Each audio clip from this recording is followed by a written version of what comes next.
America, my name is Osei-Frimpong, and today we're going to talk about why families are the basic unit of society, not the individual. You need families in order to have the individual, because there are no such things as abstract individuals. Individuals are always individual, particular kind of things that have made themselves the kind of things that they are through their own effort. If they're self-determining individuals, through their own activity, they've made themselves a particular kind of thing. So they're not an abstract individual. They're a particular kind of thing that's been made its way through its own effort. And that thing is distinct conceptually from other particular kinds of things. So to be any sort of individual, and I'm looking right in the camera when I say this, you need to be a particular kind. You need to have made yourself the particular kind of thing you are and distinguished yourself from other particular kinds of things. Right? And that doesn't happen in an unmediated way except through the family. Right? So when you're born, it's not just that you have a belly button that shows a biological tie to your progenitors. It's that your concepts, the content of your concepts, the particular concept of your concepts, the reason you speak this language and not that language, the reason you are you have the bottle and not the breast. The reason you have the family of concepts you have in order to kind of like reason through, as much as you have reason, like the feelings you have are because of your family, right? And that particularizes you. You could have been in a different family, same kid, born in a kibbutz in Israel versus born in, public housing in Dayton, Ohio, is not going to speak the same language. They're not going to have the same concepts immediately of their life until they have to learn about each other in books. And then they'll be like, wow, that person is different. And even then what they'll understand is, well, that person in a way is kind of inscrutable to me. I need to learn more for that person to make sense, right? So family determines your particularity and allows you to be an individual. You're not just given individuality in the abstract. And this becomes important because all of our institutions, all of the most meaningful institutions of our life presuppose a family relations. And if you're a single person, what you are is a family of one. And I'll say this again. If you're a single person, it's not like you're bereft of family. You're a family of one. And that is a degraded form of family. Now people say, well, the individual is just that subjective feeling you have. Yeah, that feeling is ineffable, unintelligible, unless it's given content. And it's only given content through concepts. And you're given your family, your group of concepts, and the world is enforced with you in mind by your family. Now, you could say that, what about if you're just in nature or a hostile world? Well, all right, so that's not you that's being determined. Your individuality hasn't been determined. You've been externally determined. You've been externally determined. The only way for your individuality to be realized is if it is realized in a world that is accommodating, is immediately accommodating. And the only world that is immediately accommodating without any other interest that is unified with you is the immediate connection of your family, which is unified in love. Right? Hegel understood this. And I just gave it to you in how many minutes? In 3 minutes. And it's not just that Hegel understood this. It's that, I don't know, anybody who thinks understands this. The individual only emerges from families, and only actually certain kinds of families that have been organized as free families to enable the individual. But for that individual to have content, that content needed to be delivered and not alienated content. Right? This is why like the state or civil society shouldn't raise you, because when the state or civil society raises you, that gives you alienated content and you become a tool for the state or tool for civil society. And that state or civil society isn't organized for your individuality in the same way that your family is. Both your family is not different from you in that way. It is immediately unified with you. So what you do for your family and through your family, you do for yourself. Whereas what you do for civil society is what you do for some other company that's trying to get you to buy stuff or sell stuff or produce stuff for it. And what you do for the state seems to be what you do for yourself. However, there isn't a self that has been independently generated. So what you end up being is a tool of the state, a tool governed by the state, right? You don't have an independent and autonomous logic, right? So you need the family for that. You need the family for that. And you need the state, you need the world, not necessarily the state, you need the world to accommodate you in an unalienable manner. And one of the perks of civil society is that all of your ties in civil society are alienable. You can stop. You can shut them off. I can return this good or service that you gave to me. I can go to a different shop if I wanted to. All of the goods and services you receive in civil society, and we receive quite a bit, are alienable. And that means that we can give ourselves to our jobs and then clock off and go home and have our own and have a right to a self that's different from our job. Right, we are different than our role in civil society, except if you expect civil society to raise your kid, then you want an unalienable relationship from an alienable service. And that's not going to be the quality of intimate care and concern and unity that you need for a healthy individual kid. Right? This is why you can't pay people to do. There are some things you can't pay people to do. And there's something you can't ask for. Some things you can't ask for if you pay them. There are limits to market relationships. There are limits to the government relationships. You can't expect the state to do anything because it's not immediately tied to you. It's mediated. It's mediated by the concerns of various committees and licensing boards and all that stuff. But you need a world that is immediately accommodating for you, especially as a child. Especially as a child. You wait for state services, you'll die of starvation, of exposure. You need a mother. You need a father. You need parents. You need that immediate. You need that immediate concern. And it's not just more than just being charitable and nice. You need that immediate, unalienable concern. Because charity and niceness, that's alienable. Like someone can be nice to you and then decide not to be nice to you. This is what Thomas Paine talks about in Agrarian Justice a bit, about the problems of charity and how you need to earn your own bread, because the fickleness of charity and kind of makes you loutish. That's what Hegel would call it. But you need to understand that families are the basic unit of society. If you are a single person, what you are is a family of one, which is a kind of degraded version of being a family. And so we need to talk about the kind of subjectivity that babies and children do have, that single people do have. It is a kind of underdeveloped subjectivity. It is not yet autonomous. It is not yet self-sufficient. It is imbricated in its family relations. So the individual baby is not quite an individual. Not in the most robust sense. It has it's like an individual light in the same way that Palestine was a state light. It is dependent not just on the world for food and sustenance. It's dependent on it for concepts to make sense of itself, what its needs. Its needs are not only strictly intelligibly its own. Its needs are largely determined by what the family needs, wants, designs, and judges it to need. Right?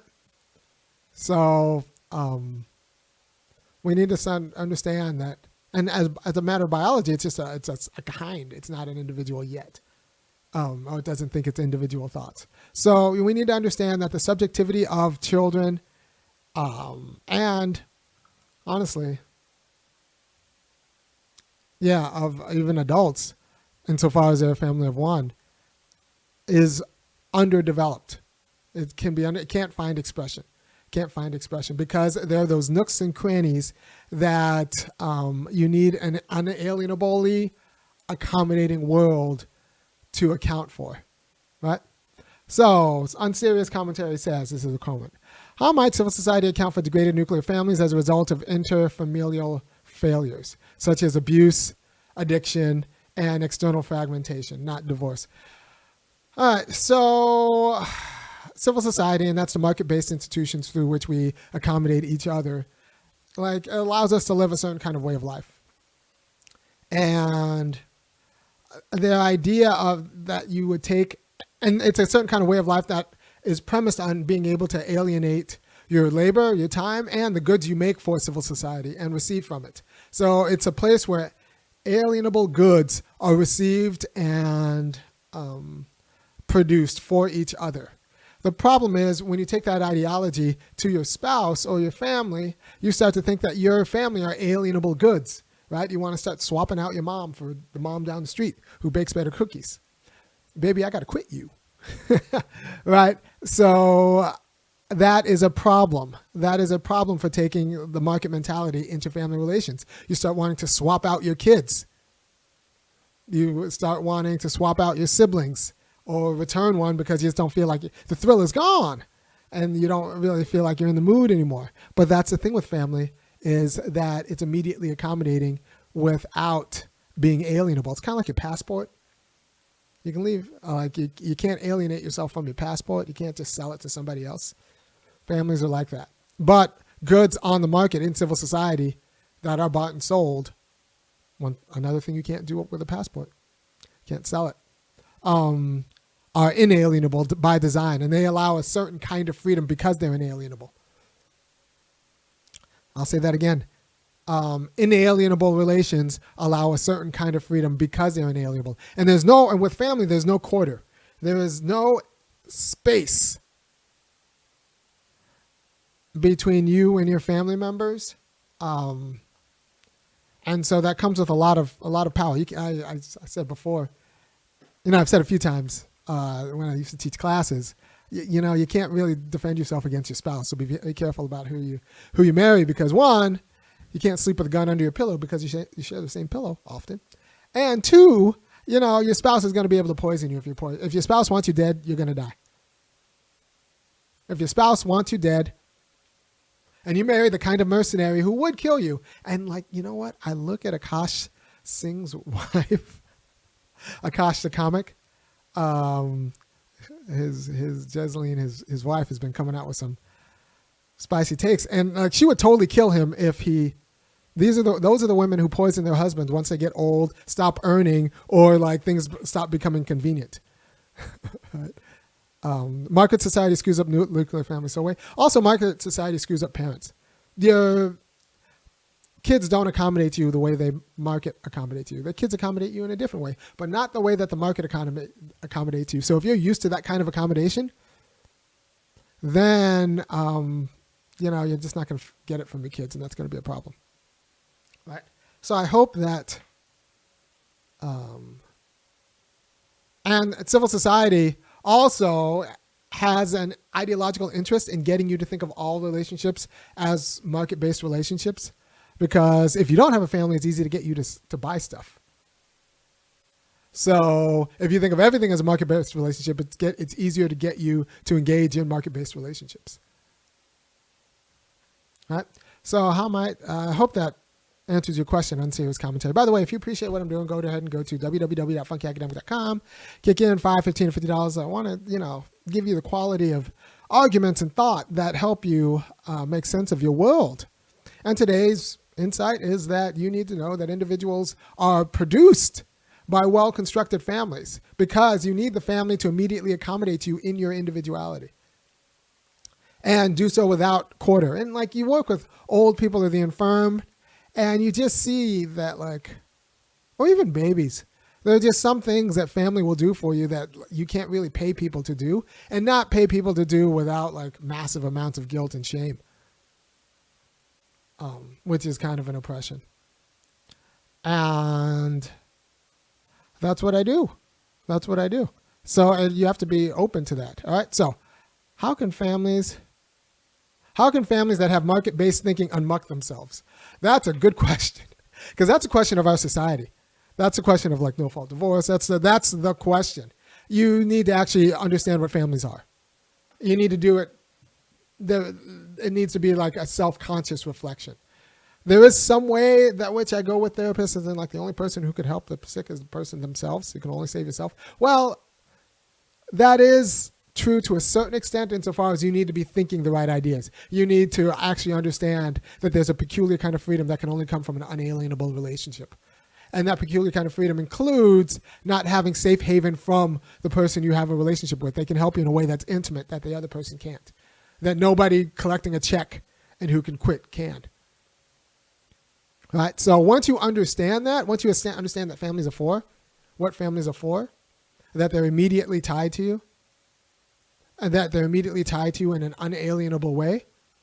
And it's even more immediate than your passport because you can put your passport down and go over there. But your family's always with you, even when you're spatially apart.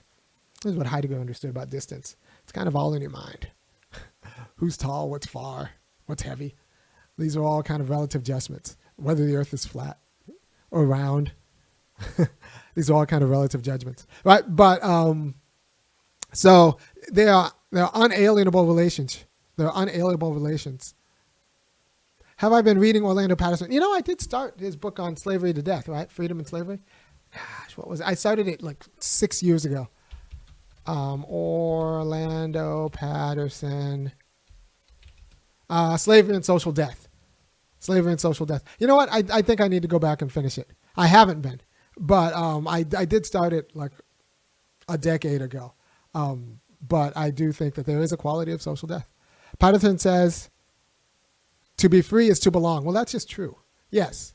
Patterson says that. And so does, Hegel, is to be a unique member of the group. And you're unique insofar as you have made yourself through your own activity a particular member of the group. And that means you've particularized yourself and also distinguished yourself from other people, other particular members of the group. You've not only are you this and not a that, you've made yourself a this and not a that. So if you take away the this and the that, you don't get the individual. The individual is the you making yourself a this. Right? You're there because of your own activity. But you needed to become a something. You needed to become a particular something, which is the given options in the world. You needed to become a particular something. All right, so someone said, I'm probably the only person on what would be considered far left to admit the essential nature of the family unit. Everybody else is too afraid of being confused with conservatives. Yeah, look, all our institutions, all of your favorite institutions presuppose a family, presuppose family work and family care. Schools aren't schools. Even the best public school presupposes you come from a functional family. Presupposes you come from a functional family. And that is appropriate. But we need now policies in order to produce functional families, and then they can go to the schools. And then I was talking to one of the parents of one of the girls I used to work with, and I was like, look, I think of sports as not just for the kids. Everyone will say like, oh, we do what we do for the kids. I don't do what I do for the kids. I do what I do for the family, for the kids' families. I try to make the best sports families possible. We do what we do in practice, and then we do what we do in the game. And then your job on the ride home and over dinner is to figure out what it means. We'll figure out what it means. So I need parents to actually understand what I'm doing and why I'm doing it, because I want you to talk to your children about what I'm doing and why I'm doing it. And then in the off seasons, I want you to and I want you to work with them. A lot of people think that, it's just for the kids. No, it has to be for the family. You can't abstract kids from their family. I don't think you should. I think that actually undermines the entire process. Right. So I was writing about this recently. I'm reading a comment right now. I was writing about this recently. Too many Americans are too far in danger to develop any knack for thinking or social engineering foreign populations learn from real risk of death and loss. All right. Well, okay. So I don't think that's necessary. I don't think you need to necessarily risk death in order to learn. I think risk is important. And I think the gender division of risk is bad for everyone. We have a gender division of risk and labor in this society where women do more of a certain kind of work and men take on more of a certain kind of risk. And that really, we can't have a political world where women don't have a taste for risk, because that screws up our public projects. So all of the things we needed to have worked out when we allowed women to vote. And I'm a fan of women voting, but I'm also a fan of women taking on their fair share of risk. That means you're going to have to pay for dates and like ask people out and do all these things. You can have one, but not the other. How similar is that to, someone asks, how similar is that to the talented 10th mindset? Is it respectability, politics? All right, so the talented 10th mindset. Well, I think that, you know, there is something to be said for leadership, but leadership should be a matter of service and excellence in service to the people. Even Du Bois agrees with this, not in, you know, the first essay in The Souls of Black Folks, he's not explicit, but later in his address, talented 10th address. He gave it in the 40s. No. Address, school address. At someone's commencement, at a commencement.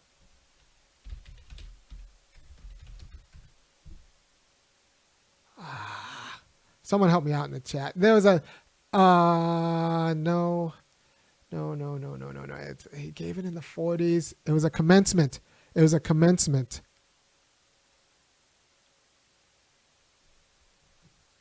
Address. I want to say it was 48.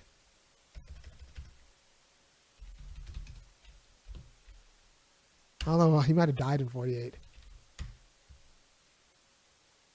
Oh, good. The talented 10th. It was 48, but he must have died really close to that. Didn't he die really close to that?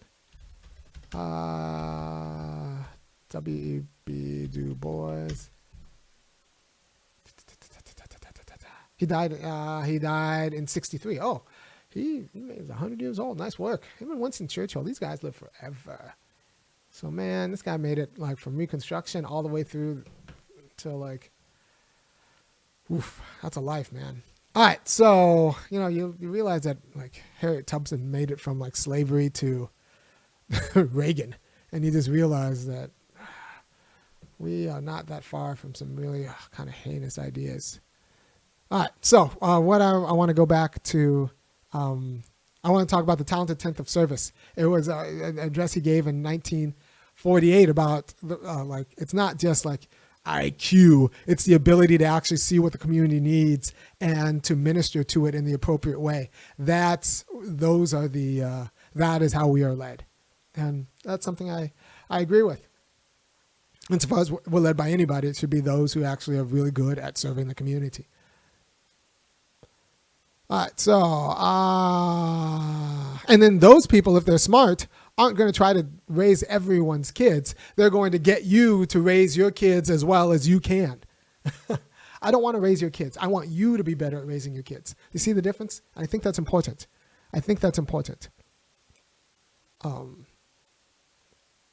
All right, so I was reading through the Kenyan high school curriculum. Irony, the philosophy of family you ascribe is written explicitly in high school curriculum of a foreign country, wholly different than us here. Yes, I other people get this better.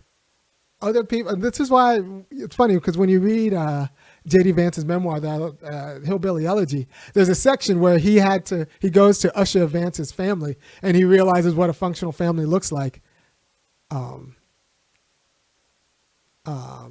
He realizes what a functional family looks like from a first-generation Indian American family. He realizes what a better American family could look like. So that just tells you other people do family in a better way. We do democracy, some aspects of it better than other way, and it shouldn't be that surprising that other people do family in a better way. These are all kind of related but different spheres of freedom. We do market society better than other people, but they might do family better. So we have to figure out a way to make them all work because they're independent spheres of freedom. All right, so someone says maybe government should make it costly for families to dissolve, but also make it more explicit when nuclear families form. Well, all right, so I don't know if raising the bar, the financial bar, or like the penal bar for divorce is the answer. I just want to make it more explicitly of what family is for. You're joining unalienably with this other person. It's not just for faster or for looser. For better or for worse means something. Inalienably with this other person. And not just for the sex, or not just for but for the life. Right? And all of the things, and when you start casually letting people alienate themselves from inalienable bonds, that's going to be a road to a quality of degradation that will like leak into other forms of freedom. Right? So we need to make that explicit. And I just think if we make that explicit, people will kind of be a little bit smart. And that's the same thing with procreation. You're joining an unalienable relationship with your baby's daddy. We don't talk about it like that, but you should. You're joining an inalienable relationship with your baby's daddy. And if that relationship is given form in the body of the person, but it's unalienable. Even if you screw up, even once the kid is old, it will always be something that you will have done and be an inalienable part of you. So like, you will never be without that person in mind. So like, don't carry the wrong, like, think about who you're having babies with. All right. So I've been saying that the way America conceptualizes individuality is problematic, but I'm not sure I wholly agree with IME on the entirety of the premise. Well, okay. That's up to you, Robert Reed. That's fine. All right. All right. So yeah, Yvonne, like admits that like you can make this explicit. You can make this explicit about what family means in our eyes in the state. You could have like a positive, explicit reason why we should support families as a matter of right. And not just have an opaque reason about like, oh, we'll give you tax benefits. No, we give you tax benefits because we think it is a way to be free. And we want to enable people to engage in this way of being free. All right.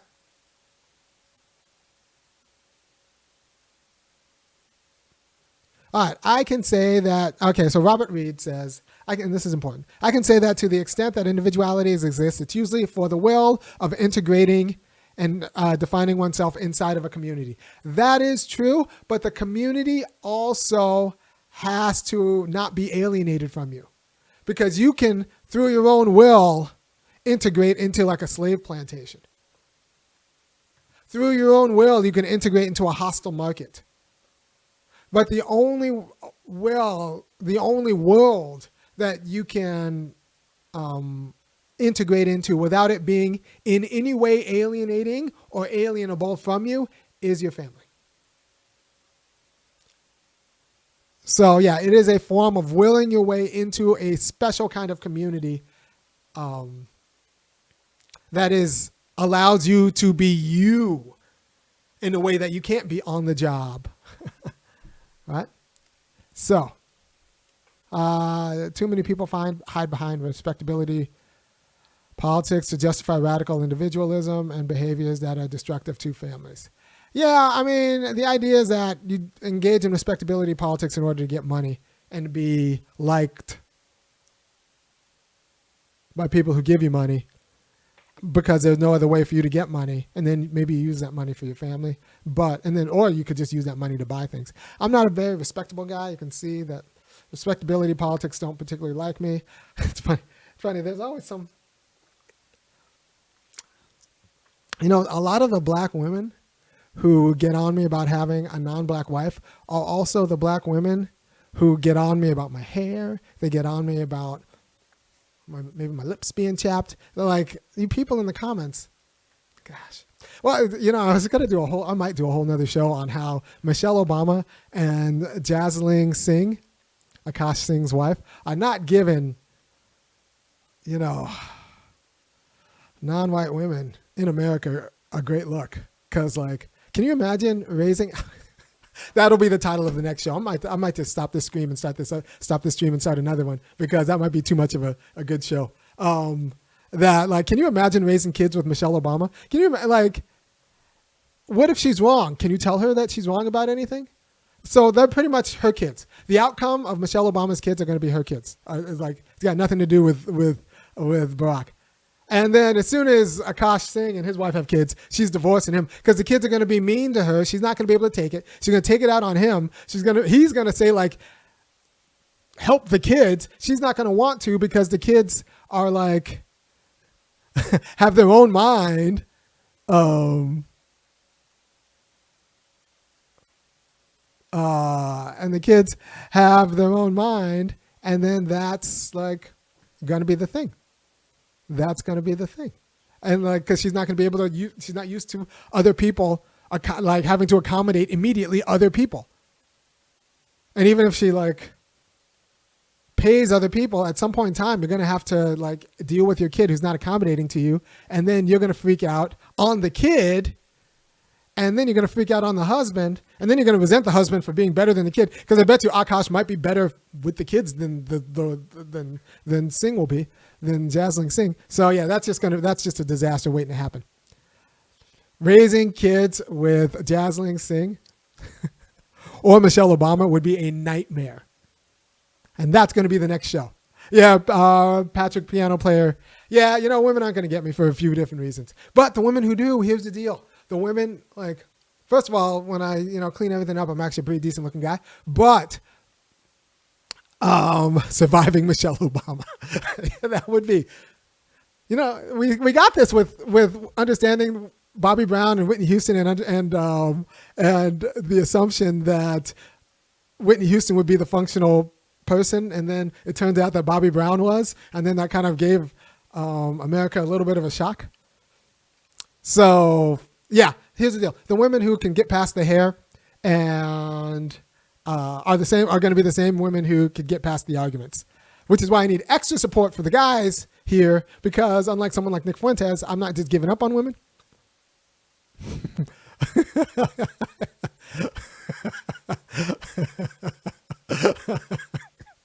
I'm not giving up on women. I just think they need to be, a lot of them in America need to be reconstructed into the kind of people who could hear past my argument. And Socrates had kind of the same individuality. All the people, same sensibility. All the people who couldn't get fast he was ugly, weren't going to get his arguments anyway. So they ended up putting that guy to death. So I'm going to cut off this stream, come right back with a surviving Michelle Obama. What should be the title? I need you guys to give me the title. What should be the title? Should it be Surviving Michelle Obama or Surviving Jasling Singh? Is Jasling Singh a big enough draw to get the clicks? What should be the title? Give me something in chat. And I'm going to cut off this thing, and I'm going to talk about the dangers and the degradations that would be trying to raise a kid with Michelle Obama or Jasling Singh or Whitney Houston. It would be the same thing. In all cases, like, got to go with Michelle. Surviving Michelle Obama. Surviving Michelle Obama it is. And maybe I'll put in parentheses Jasling Singh and Whitney Houston. And we'll see how it goes. All right, I'll see you in a few minutes. Peace.